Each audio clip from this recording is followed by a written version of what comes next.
जब भी लोग घर बनाते हैं तो शौक से बहुत सारी चीजें अपने घर के अंदर लगवाना पसंद करते हैं। यानी कि कहीं पर वो अच्छी टाइल की डिजाइन देख लेते हैं तो उन्हीं टाइल को अपने घर के अंदर लगा देते हैं। इंटरनेट से फोटो लेके उन चीजों को अपने घर के अंदर ट्राई करना पसंद करते हैं। पर ऐसे में एक दिक्कत हो जाती है कि शुरुआती वक्त में आपको ये सही लग सकता है, पर आगे चल के ऐसी जो चीजें होती है उनमें आपको काफी ज्यादा मेंटेनेंस की जरूरत पड़ती है। यानी कि ऐसी चीजें अगर आप अपने घर के अंदर लगा देते हो तो आपको बार बार अपने घर की क्लीनिंग करनी पड़ेगी, जिस वजह से आप काफी ज्यादा परेशान हो जाओगे।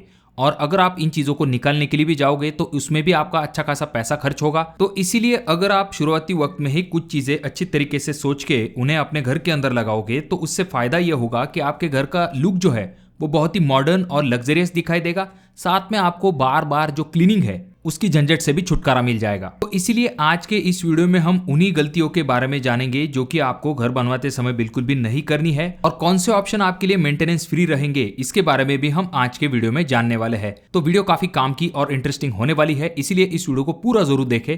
चैनल पे अगर आप लोग नए आए हो तो चैनल को जरूर सब्सक्राइब कीजिए। तो यहाँ पर सबसे पहला पॉइंट आ जाता है जो कि है सोफा। ये जब भी आप अपने घर के लिए सोफा या फिर बेड लेने वाले हो तो वहां पर आपको इस चीज के तरफ ध्यान देना है कि आपको लाइटर शेड वाले सोफा या फिर बेड का इस्तेमाल नहीं करना है। जैसा कि आप अगले वीडियो में देख सकते हो, यहाँ पर कुछ लाइटर इमेज वाले जो सोफा या फिर बेड होते हैं वो दिखने में काफी अच्छे दिखाई देते हैं, पर जाहिर सी बात है आपका घर है तो वहां पर दाग धब्बे आने वाले हैं। और अगर आपके सोफे का या फिर बेड का कलर इतना लाइट होता है तो उसके ऊपर छोटे मोटे दाग धब्बे भी जल्दी दिखाई देने लगते हैं। काफी ज्यादा क्लीनिंग का ट्राई करने के बाद भी ऐसे दाग धब्बे नहीं निकलते हैं, और बार बार जब उसके ऊपर दाग धब्बे गिरते हैं तो इन दाग धब्बों की वजह से आपका जो सोफा या फिर बेड है उसका लुक काफी ज्यादा खराब हो जाता है, जो कि दिखने में अच्छा नहीं दिखाई देता है। तो इसका सोल्यूशन ये है कि आप अपने सोफा या फिर बेड के लिए थोड़े से डार्क शेड की तरफ जा सकते हो, जिससे कि अगर उसके ऊपर कोई दाग धब्बे आ जाता है तो वो जल्दी विजिबल नहीं होंगे। जब भी आप सोफे के लिए या फिर बेड के लिए फैब्रिक सिलेक्ट करने वाले हो तो आपको जूट फिनिश या फिर वाटर रिपेलेंट फैब्रिक को सिलेक्ट करना चाहिए। इसका फायदा यह होगा कि इसके ऊपर हाथों के दाग धब्बे हो या फिर डस्ट वगैरह ऐसी चीजें जो है वो जल्दी दिखाई नहीं देंगी। अब चाहे आपका किचन रूम हो या फिर आपका लिविंग रूम हो, वहां पर हम कुछ इस तरह के ओपन शेल्फ बना लेते हैं, यानी कि जिसे फ्लोटिंग शेल्फ भी कहा जाता है। अब ये दिखने में अच्छे दिखाई देते हैं, पर इनके ऊपर धूल जाकर जल्दी जमा हो जाती है और हमें बार बार इन्हें क्लीन करवाना पड़ता है। तो इसी वजह से जो शेल्फ है आप क्लोज रखोगे तो उसके अंदर धूल जाकर जल्दी जमा नहीं होगी और आपको बार बार क्लीनिंग भी नहीं करवानी पड़ेगी। अब जो नेक्स्ट पॉइंट आ जाता है जो कि है आपके किचन काउंटर के रिलेटेड। अब किचन का जो काउंटर है उसके टॉप के लिए हमारे सामने 3 ऑप्शन आ जाते हैं। पहला ग्रेनाइट, दूसरा मार्बल और तीसरा क्वार्ट्ज। अब ये जो तीनों ऑप्शन है इनमें से ग्रेनाइट आपके लिए सबसे बेस्ट ऑप्शन हो सकता है, क्योंकि अगर हम मार्बल से ग्रेनाइट का कंपैरिजन करते हैं तो ग्रेनाइट के ऊपर जल्दी दाग धब्बे या फिर स्क्रैचेस विजिबल नहीं होते हैं। साथ में जो एसिडिक फूड है उनका भी ग्रेनाइट के ऊपर जल्दी असर नहीं दिखाई देता है। इसी वजह से आपके किचन काउंटर टॉप के लिए ग्रेनाइट एक अच्छा ऑप्शन हो सकता है। अगर हम इसका कंपैरिजन क्वार्ट्ज से करते हैं तो क्वार्ट्ज से इसका कॉस्ट भी कम होता है। तो अब बात करते हैं घर के अंदर हम जो पेंट्स इस्तेमाल करते हैं वहां पर हमें किन बातों की तरफ ध्यान देना चाहिए। तो जब भी घर को कलर करवाने की बात आती है तो आपको हमेशा डार्क कलर शेड जो है उन्हें अवॉइड करना चाहिए। सबसे पहला नुकसान तो ये होता है डार्क कलर शेड का कि इसकी वजह से आपके रूम का साइज जो है वो थोड़ा सा छोटा दिखाई देने लगता है, और जो डार्क शेड होती है उनके ऊपर अगर कोई धूल वगैरह जाकर जमा होती है तो वो बहुत ही आसानी के साथ दिख जाती है, जिस वजह से आपको उसे क्लीनिंग करना पड़ता है। तो इसलिए डार्क शेड जो है उनको आपको अवॉइड करना चाहिए। आजकल जो पेस्टल कलर शेड्स है वो काफी ज्यादा ट्रेंड में है, तो आप उनके तरफ जा सकते हो। न्यूट्रल कलर का इस्तेमाल कर सकते हो। आजकल लोग बेज कलर का इस्तेमाल करते हैं। लाइट ग्रे कलर भी काफी ज्यादा ट्रेंड में है, तो आप उन ऑप्शन के तरफ भी जा सकते हो जो कि दिखने में भी ट्रेंडिंग दिखाई देंगे। आपके रूम का साइज भी बड़ा दिखाई देगा और आपको मेंटेनेंस की भी ज्यादा जरूरत नहीं होगी। तो कलर के मामले में खास करके आपको इन बातों की तरफ ध्यान देना चाहिए। अब घर के अंदर कुछ ऐसी दीवारें होती है जिन्हें कि हमें हाईलाइट करना होता है, जैसे कि हमारा टीवी यूनिट हुआ या फिर हमारे सोफे की बैक वॉल है या फिर बेडरूम के पीछे की वॉल है। तो वहां पर लोग क्या करते हैं, WPC लोअर्स का इस्तेमाल करते हैं या फिर कुछ इस तरह की डिजाइन बनाते हैं जो कि थोड़ी ऑफसेट वाली होती है।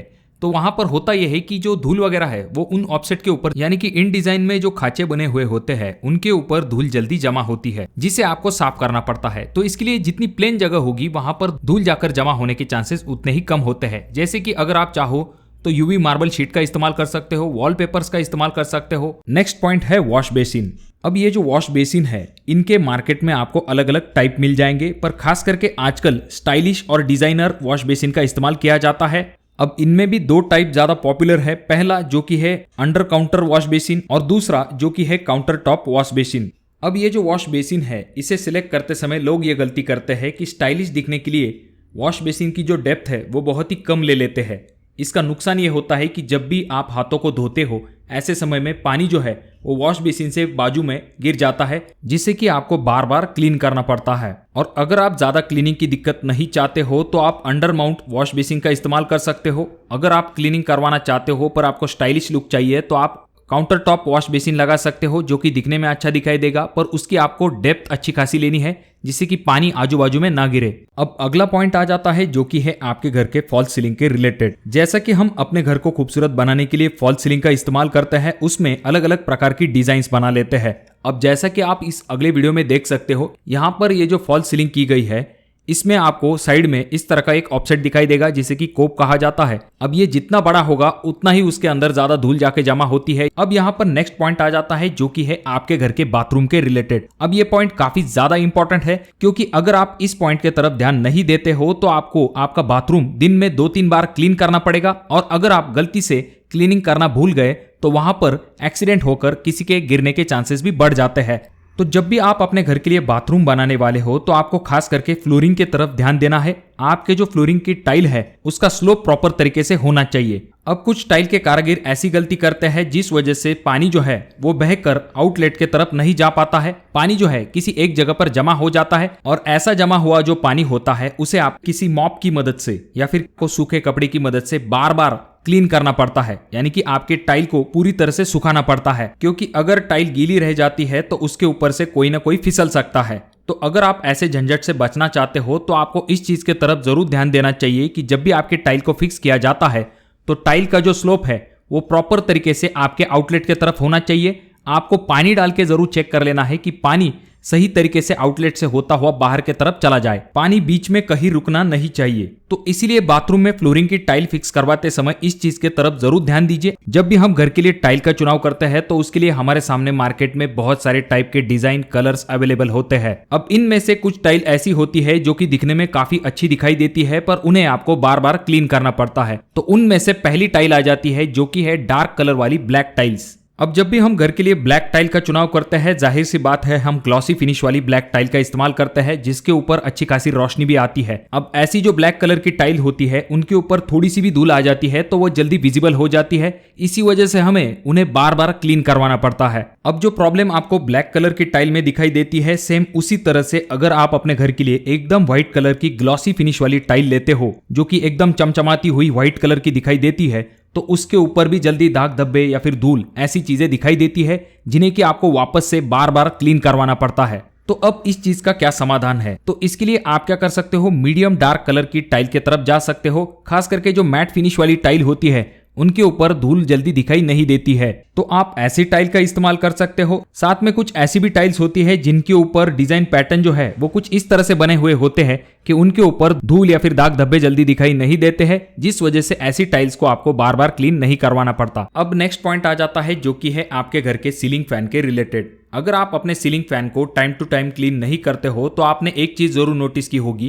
कि उस फैन के ऊपर धूल जाकर जमा होती है, जिसकी वजह से बहुत ही काले कलर का आपका फैन जो है वो दिखाई देने लगता है, जो कि दिखने में भी अच्छा दिखाई नहीं देता है। तो इसके लिए आजकल मार्केट में एंटी डस्ट टेक्नोलॉजी वाले फैंस आते हैं, तो आप उनका भी इस्तेमाल कर सकते हो, जिसके ऊपर जल्दी जाकर धूल जमा नहीं होती है, और अगर थोड़ी बहुत धूल जमा भी हो जाती है तो ऐसे फैन को क्लीन करना काफी आसान होता है। तो दोस्तों ये कुछ इंपॉर्टेंट पॉइंट है, अगर आप इनके तरफ ध्यान देते हो तो आपको बार बार क्लीनिंग या फिर मेंटेनेंस जैसी दिक्कतों का सामना नहीं करना पड़ेगा।